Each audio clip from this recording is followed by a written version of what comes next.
What could be more American than the classic American hamburger? Star-Spangled Banner? No. The Stars and Stripes? Pfft, nothing. That's what. So today, we're all going to be learning how to make this simple classic of American diner cuisine. To begin, you'll need to make sour pickles. We already have a video for this, which is linked in the description, in which you can go watch and come back when your simple pickles are ready. I'll wait.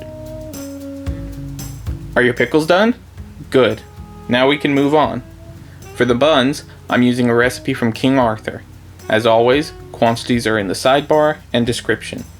First, you'll need all-purpose flour, sugar, salt, yeast, butter, 1 egg, and lukewarm water. Start mixing on low if you're using a stand mixer, then increase to medium speed and let go until you have a soft, smooth dough.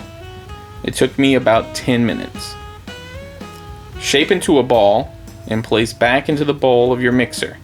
Cover and leave in a warm place to double in size, 1 to 2 hours. While waiting for your dough to rise, now's the time to deal with your burgers. I use a mix of 50% chuck and 50% sirloin.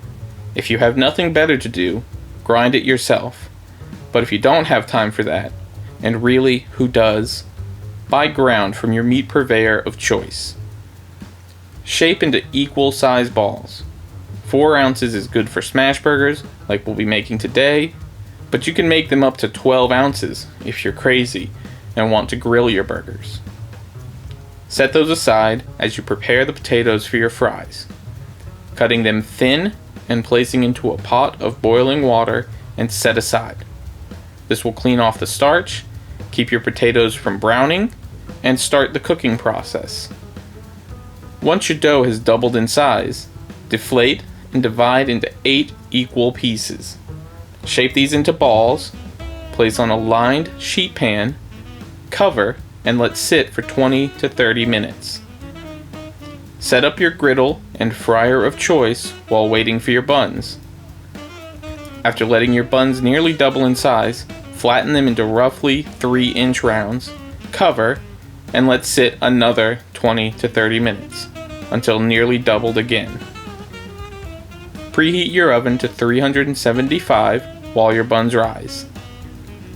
Brush your buns with half of 3 tablespoons of melted butter and bake for 15 to 18 minutes until golden brown. Brush with remaining butter and remove to cool. Heat oil to 275 and partially fry your potatoes, just until they float to the surface of the oil, about 3 to 4 minutes. Remove to a paper towel lined cooling rack and raise oil to 350. While waiting for oil to heat up, heat your griddle to high and start making your burgers. Take a ball of meat, place on your griddle, and press with all your might with either a grill weight or a large spatula. Season liberally with salt and pepper and leave for 2 minutes on the first side.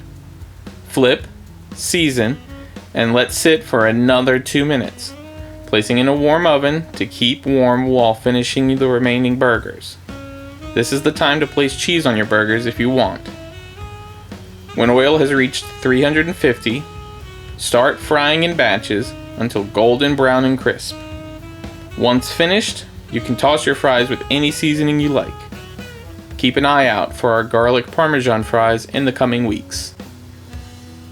When burgers are nearly finished, heat 1 tablespoon of oil over medium-high heat and saute grape or cherry tomatoes until just juicy. Set aside. Slice your buns in half and toast in a pan with some melted butter set over medium heat. Spread your condiment of choice, perhaps our dipping sauce from the onion rings episode. Lay your meat down, spoon over a heaping helping of our sauteed tomatoes. Your toppings of choice, I like lettuce and our homemade pickles, then top with the top bun. And there, class, we have our simple, classic American hamburger.